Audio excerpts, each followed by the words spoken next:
Hello everyone. Today we're continuing with the document object model. First, let's go to our HTML file and add an h2 heading. Then we'll create a div element with the ID my-div. Now let's go back to our TS file and create a variable named element. Using the createElement method, we'll create a new paragraph element and assign it to this variable. Then we'll set its inner text to hello DOM. Now let's add the p element we just created into the div using the appendChild method.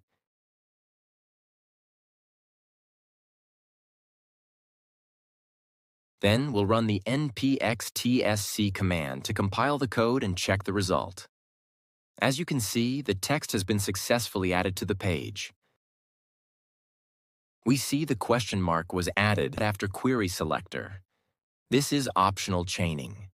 This prevents errors in case the element with the ID my-div is not found in the DOM. If query selector returns null, the appendChild method won't be called and the code won't break. It's a safe way to access potentially missing elements. And we use casting mainly to ensure type safety. By placing HTML div element inside angle brackets, we're telling TypeScript that this element should be treated as a div. To prevent runtime errors, we can use a question mark to safely check for null or an exclamation mark to assert that the element is definitely not null. We compile the code again and check the result. We can see that nothing has changed on the page and it still works the same way. Now we go to the HTML page and create a button element with the ID btn.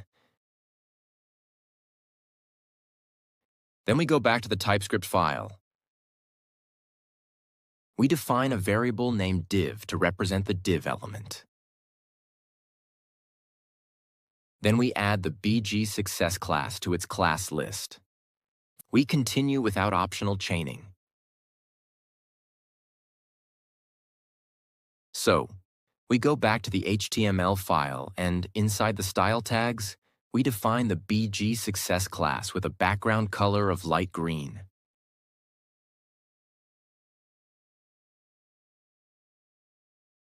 Back in TypeScript, as you know, here we can use the question mark for null checking or the exclamation mark to tell TypeScript that the value is not null. Or do casting in the line above using as HTML div element. By doing that, we're asserting that this element is a div.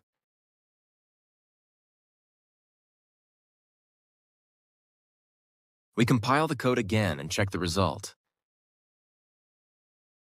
As we can see, the background color of the div has changed to light green. Now we create a variable called button and assign the button element from the HTML file to it using the getElementById method. Then we add an onClick event to toggle the bgSuccess class when the button is clicked. We can't use the question mark operator on the left-hand side of an assignment. It's only allowed when reading a property, not when setting one. So this causes an error. Instead, we can use the exclamation mark to tell TypeScript that the element is definitely not null, like this. We delete this and continue. As we can see, when we use the as keyword for casting, there's no issue. However, when we use angle brackets for casting, it throws an error. Interestingly, when we change getElementById to query selector, the error disappears. This is because getElementById does not support generic type parameters like query selector does. That's why using angle brackets for type casting with getElementById results in a syntax error. On the other hand, query selector allows generics, making both angle brackets and the as keyword valid. Therefore, if we're using getElementById, we should use the as keyword for casting. But if we're using query selector, Both options work. We compile the code again and check the result. Yes, as you can see, each time we click the button, the background color of the div changes. Now let's move on to a safer method. As we've mentioned before, casting is more reliable for type safety compared to the question mark and exclamation mark.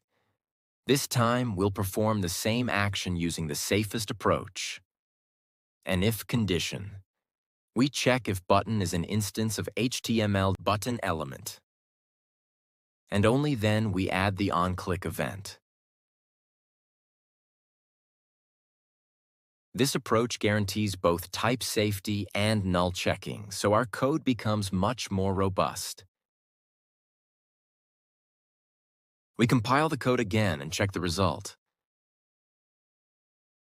Likewise, the background color of the div changes every time we click the button. This brings us to the end of the lesson. Here's a list showing the most commonly used HTML elements and their corresponding types in TypeScript. To summarize, if a type is not explicitly defined for an element, it will return either HTML element or null by default. This can lead to potential errors in your code. That's why it's important to specify the type manually. To do that, we can use the as keyword or the angle bracket syntax for casting. That's it for now. Hope it was helpful. Thanks for watching. See you next time.